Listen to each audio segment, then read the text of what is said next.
Moni, tu m'y retrouvé pendant Mikolo Ebele maman. Tu meki finalement, et ça quand on a point moko ya pamba. Oui, kaboli. Ce qui est là, tout ça, quand le régime ya Chilombo, ils ont ça la malamu. Maintenant, il y a même Chilombo. Ils allaient battre, ils allaient dans bloc patriotique. Des bisous.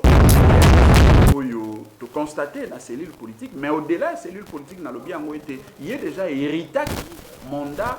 comme coordonnateur en exercice na divergence parce que makamboya bloc patriotique yangonde ekotisaki déjà nungu kozanga ko fanda na kimia na katina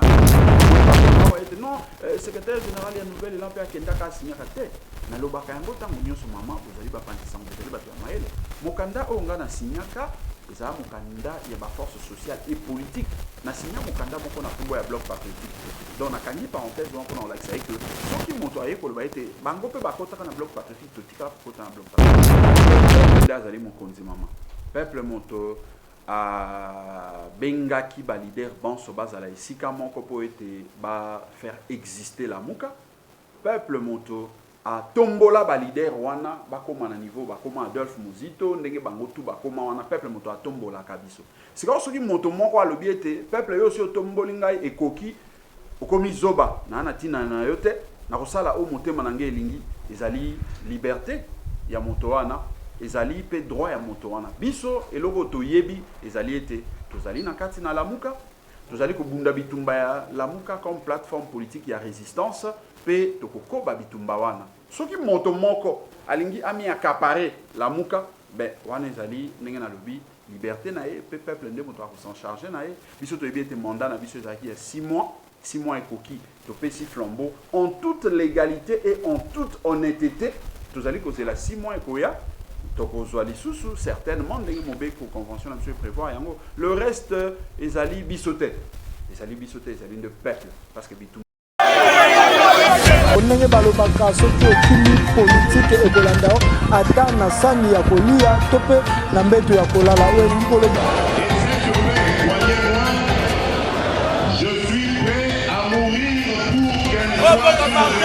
tolingi Zaïre liboke moko lisanga moko confiance Mobutu, il était mon secrétaire attaché d'un grand plan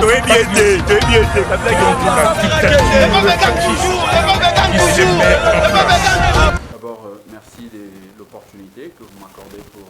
échanger, donner mon point de vue aux nombreux Congolaises et Congolaises qui nous suivent en ce moment. Deuxièmement, je commencerai par remercier le coordonnateur sortant, Adolphe Muzito, qui m'a accordé l'opportunité de le représenter à cette activité de passation de flambeau entre lui et le coordonnateur entrant. Malheureusement, lui aussi était absent. Pour répondre à votre question, je crois que l'activité d'aujourd'hui s'inscrit dans le cadre du respect des engagements pris dans le cadre de la MUCA. Vous savez que Adolphe Muzito, comme initiateur de Nouvel Élan, comme un leader politique, lorsqu'il s'engage dans une plateforme politique soit-elle, en tout cas, il va jusqu'au bout de sa logique. Et aujourd'hui, comme vous l'aviez remarqué, si bien qu'il y a eu divergence par rapport au travail que lui, comme coordonnateur sortant, nous avait confié dans le cadre de la cellule politique, il n'y a pas eu, en tout cas, compromis, il n'y a pas eu consensus, il y a eu divergence dans la manière de présenter le rapport qu'il fallait justement présenter au coordonnateur sortant pour que ça fasse l'objet d'une sanction au niveau du présidium. Mais il a tenu à ce que nous puissions faire cette passation de manière à rester dans la marge, dans le respect de la convention de la MUCA. Ça, c'est ce qui est plus important. Et pour moi, c'est justement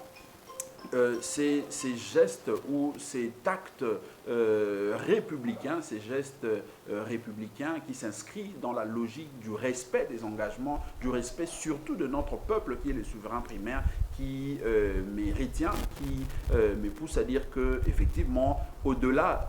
de problèmes, au-delà de ce qui peut être considéré comme de problèmes, de questions subjectives, il y a la République qu'il faut mettre en avant et c'est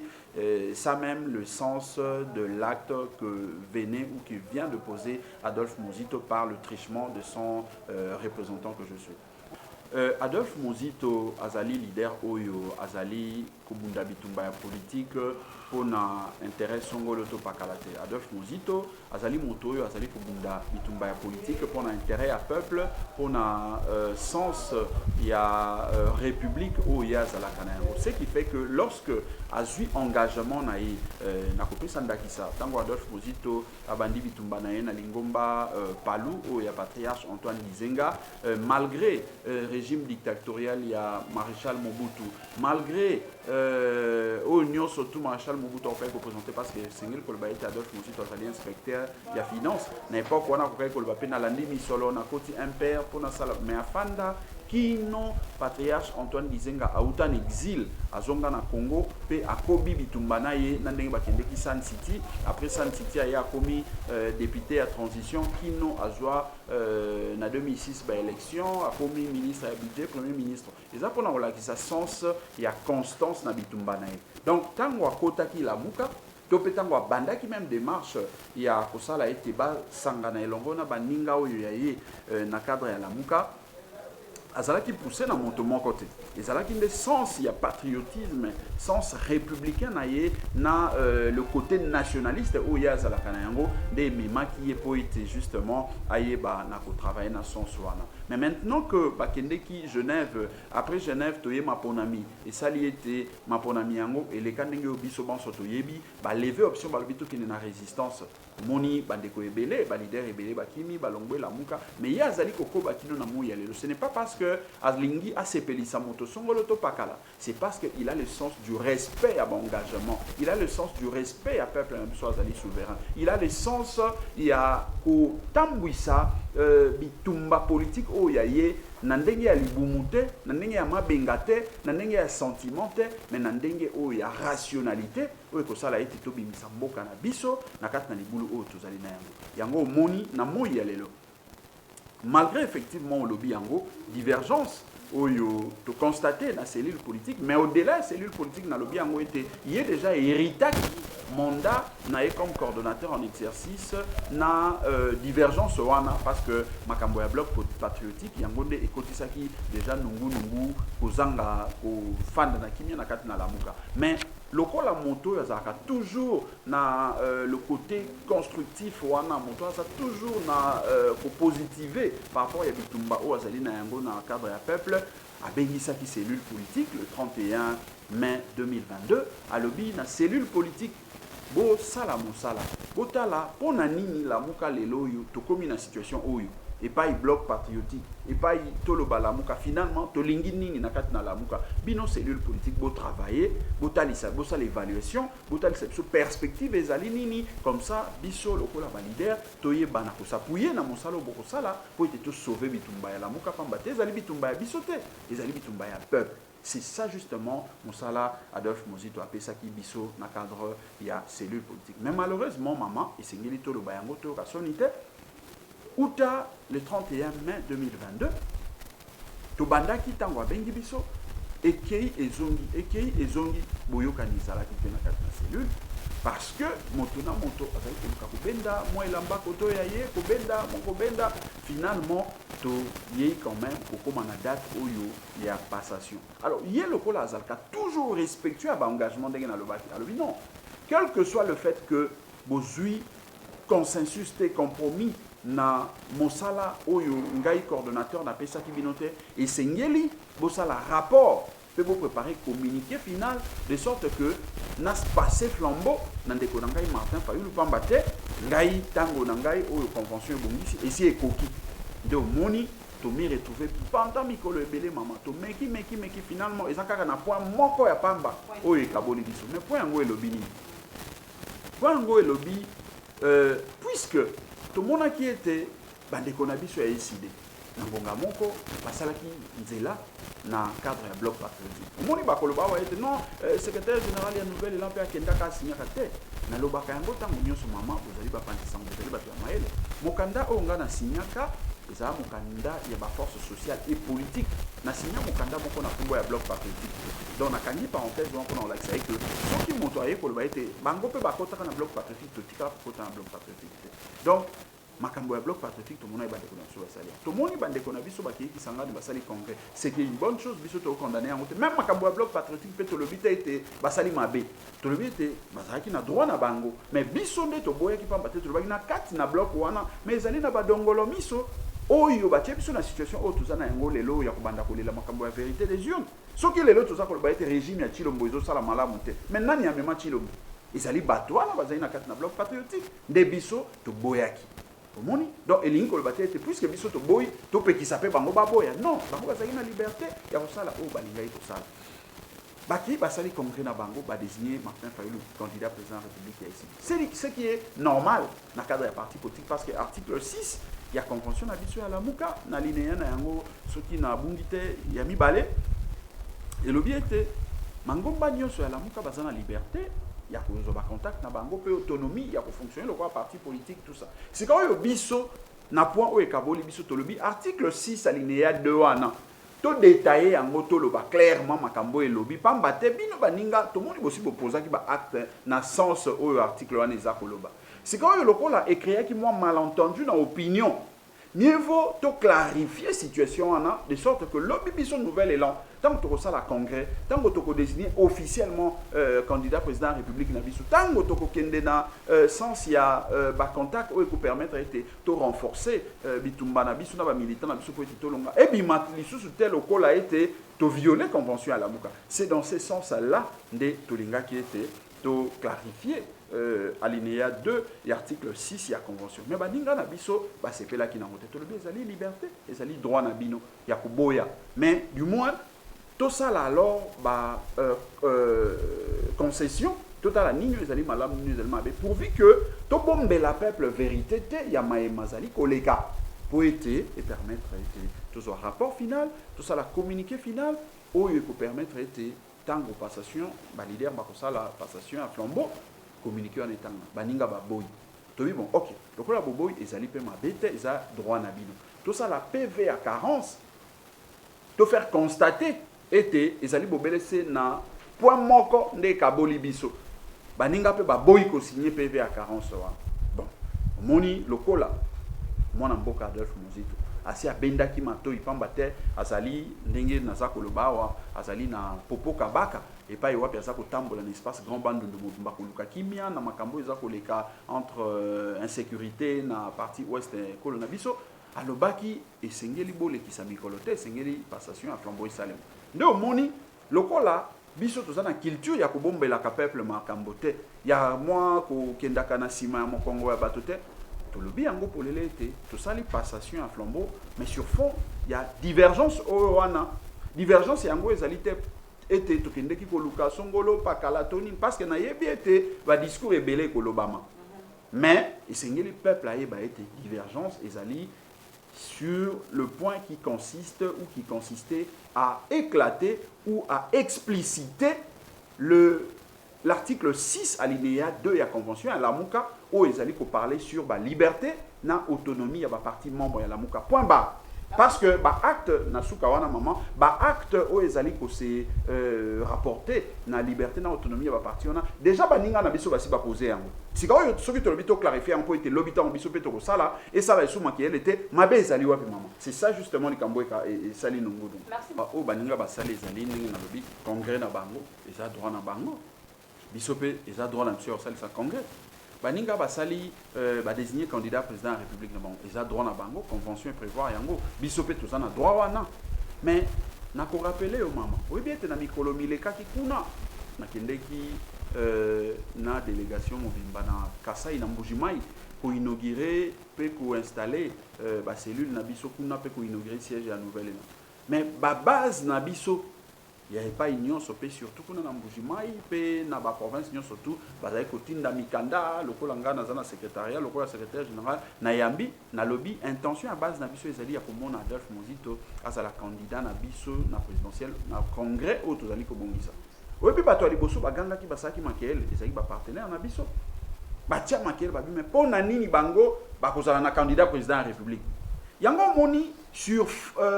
base il y a expérience wana sur base il y a exemple parce que maman au balobaka été fait nde esengeli et précédé texte, fait esengeli et précédé mibeko et précédé le droit. Nous, lorsque tous allons comme ça, a été proposé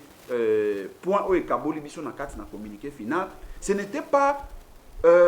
tola libo et tolotindo to tolobi, non, to se basé na maïmaleka, to même biso tango toloba qui est loko yo, alors que ce n'était pas encore officiel. Et ça la kama quel est le mot qui le mobile babia, ba qui na union sacrée. Pourtant, ils ont na mobile le kuta.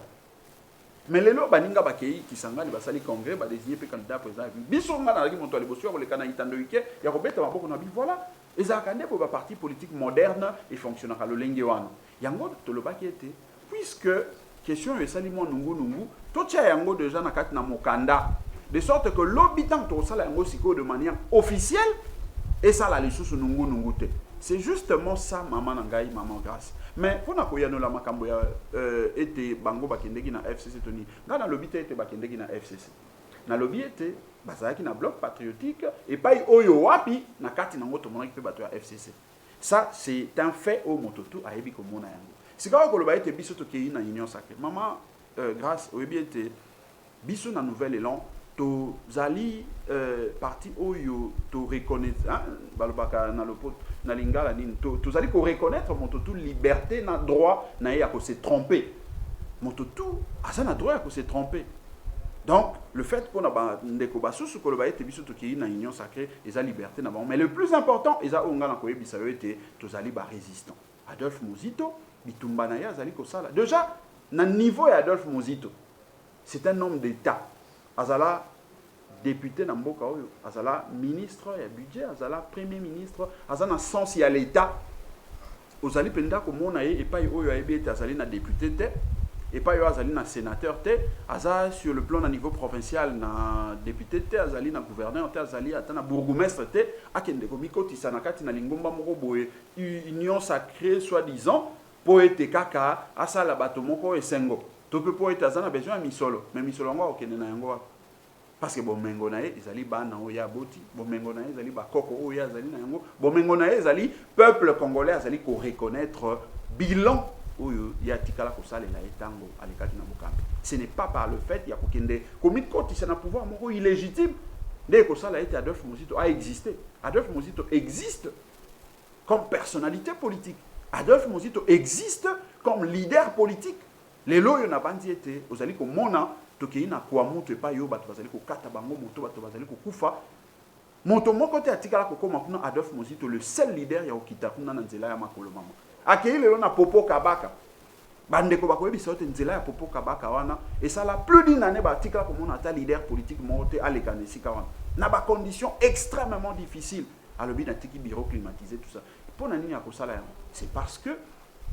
bitumba oyo azali kobunda ezali pona yete ezali bitumba oyo ezali koluka ndenge nini tobimisa peuple na biso na ekolo Congo na kati na libulu oyo tozali na yango mais sika soki moto moko alingi misala plaisir aleka koloba ete Adolphe Muzito azana union sacrée eza droit pe liberté na ye oyo biso tokopekisa ete mais ya motuya ezali ete peuple ayebi ete Adolphe Muzito résistant aza kobongama nde mpona baélection en 2023 ça c'est ce qui est plus important parce que lelo soki otali nouvel élan ndenge nini tozali komi implanté tozali komi déployé eza kolakisa ambition na vision oyo Adolphe Muzito azali na yango mpona 2023 akoki te kokende komi kotisa na mwa libulu moko ya nioka boye po aluka mwa ministère mwa akokende na yango wapi mama grâce pas que peuple nde azali mokonzi mama peuple moto bengaki ba leader banso bazala esika moko po ete ba faire exister la muka peuple moto a tombola ba leader wana bakoma na niveau bakoma Adolphe Muzito ndenge bango tu bakoma wana peuple moto a tombola kabiso sika soki moto moko alobi ete peuple yo so tomboli ngai ekoki okomi zoba na tina na yo te na kosala o motema na ngai elingi ezali liberté ya moto wana ezali pe droit ya moto wana biso eloko toyebi ezali ete tozali na kati na lamuka tozali kobunda bitumba ya lamuka comme plateforme politique ya résistance pe tokokoba bitumba wana soki moto moko alingi ami accaparer lamuka ben wana ezali ndenge na lobi liberté na ye pe peuple nde moto akos'en charger na ye biso toyebi ete mandat na biso ezalaki ya 6 mois ekoki topesi flambeau en toute légalité et en toute honnêteté tozali kozela 6 mois ekoya tokozwa lisusu certainement ndenge mobeko convention na biso prévoir yango le reste ezali biso te ezali bisote ezali de peuple parce que bitumba tout ça osala na kati na lamuka eza bitumba ya bisote ya Adolphe Muzito te Blanchard Mongomba te tout ça ezali bitumba ya peuple congolais. Alors peuple moto aza na dernier mot, dernière décision ya koyeba nini oyo ye akokana nini oyo azali ko décider pona ba ebanso ba kobanza ete esengeli ba bima libanda ya convention ya lamuka. Esengeli tolobaka bosembo. Omoni tant tozali boso ya peuple pe toza ko prétendre ko bunda bitumba o pona peuple esengeli toyebisaka peuple bosembo pamba te peuple azali lokola zuzi peuple azali lokola médecin peuple azali lokola mosali ya nzambe tango yepa ina ye ko bomba na sima mokongo te. Lamuka ezali nini? Lamuka ezali eloko oyo peuple a créé pour ete abunda bitumba na ye ya souveraineté ya ko récupérer oyo ezali pouvoir na ye. Mais tango peuple a créé bitumba lamuka atie bato liboso atie ba leader Sambo ezalaki mwana mboka Adolphe Muzito Ndeko Chilombo Vital Kamerhe Matungulu Jean-Pierre Bemba Moïse Katumbi pe mikolo elekaka tomonaki mbusa nyamwisa ekolanda bango bazalaki bango 7 ndenge balobaka na lopoto. Mais tango to évoluer tomoni Ndeko Chilombo na Kamerhe bakei toye awa tobundi bitumba campagne tout ça mwana mboka Adolphe Muzito azali parmi le rare leader Oyo à Tambola partout na candidat à Lamuka et pas Yaleka. C'est parce que il croit et il croyait fortement na recommandation à peuple congolais au apesa ki bango était bo bunda po était tolonga bitumba wana. Nde tango maponami salemi ndenge eleki bayebi volonté à peuple aye kozwa ndeko Jean-Pierre Bemba ndeko Moïse Katumbi bakei yambo ete bango kutu baki ntomona Fredi Matungulu akenda toyeko mona mbusa nyamwisi akei finalement batikalaki bobelese bango mibale parmi ba cofondateur Sambo oyo babandaki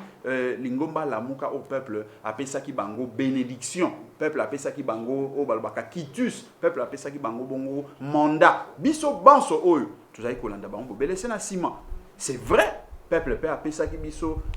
courage wana ya kozala na sima na bango mais bato oyo bazalaki lokola ba porte étendard bao bakumbaki mokumba wana bato ya liboso ezali nde bango Sambo mais banso bakenda batikala bobelese mibale Adolphe Muzito na Martin Fayulu. Mais tango révision à convention ya suka oyo tiko salema awa na mois de mars à 2021 sur mémoire 2021 sur mémoire na ngeta yingaite balobi ete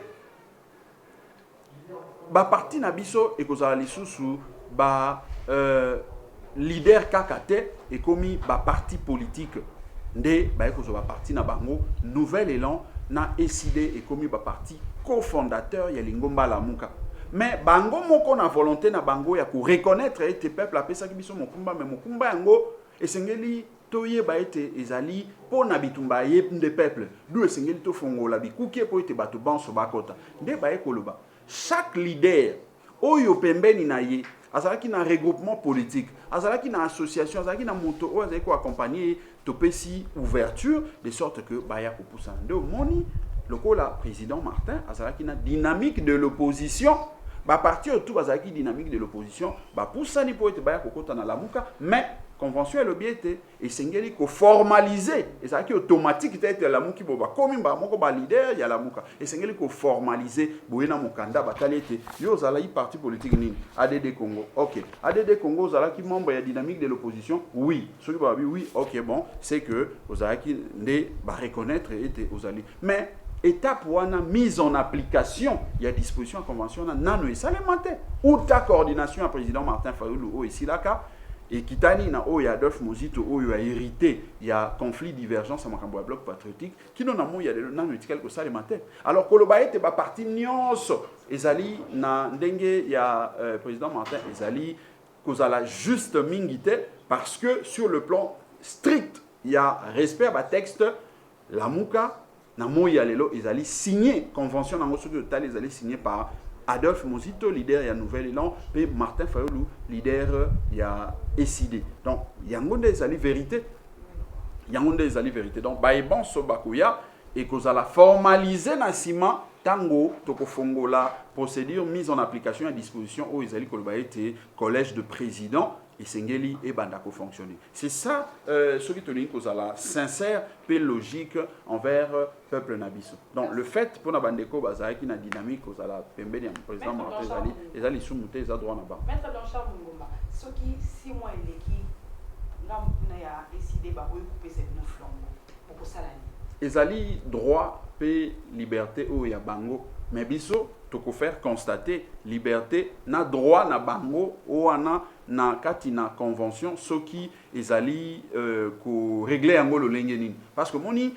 Montesquieu hein mon toyamaele moko alobaka ete toute personne motonyo surtout o azaka na moi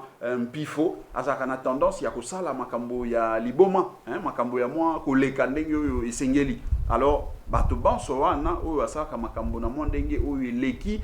ndelo bakatela mibeko nde moto règle la situation na bango au monde biso na droit to le baka ete les textes sont faits pour être violés mais ezali na ba instance ba cours et tribunaux o esalema pour être fait et sanctionné ka mibeko wana donc biso na cadre ya politique ba texte na biso justice na biso ezarande peuple soki moto abuki mobeko o biso to yokani na cadre ya combat ya ye peuple combat ya koluka bon somi ya ye peuple et ben to kozonga nde pa ya peuple wana koloba ete ben to yokana ki boye metala ndeko atamboli libanda ya mobeko wana yo peuple lobini. Donc voilà un peu mon et anonanga na motuna na kopé ça donc biso tozali na makasité tozali ba faible tozali ba to pamba ndenge artiste musicien moko alobaka ete mabele kuto ezali plafond na ye azali ne moto pamba donc biso mokonzi nde peuple soki moto abeti biso moto asali biso mabe lokola biso toza faible po ete balobaka ete biso zali faible force na biso tokozwa yango bobeli c'est pas ya peuple nde moto akotombola biso peuple nde moto akopesa biso bokasi akopesa biso lolendo voilà. Merci mingi. Ndenge balobaka soki okili politique ekolanda ata na sani ya kolia to mpe na mbeto ya kolala oyo likoloba. Je suis prêt à mourir pour gagner. Tolingi Zahir Liboke Moko. Lisanga Moko. Confiance, Mobutu, il était mon secrétaire attaché. D'un grand flot. Il se met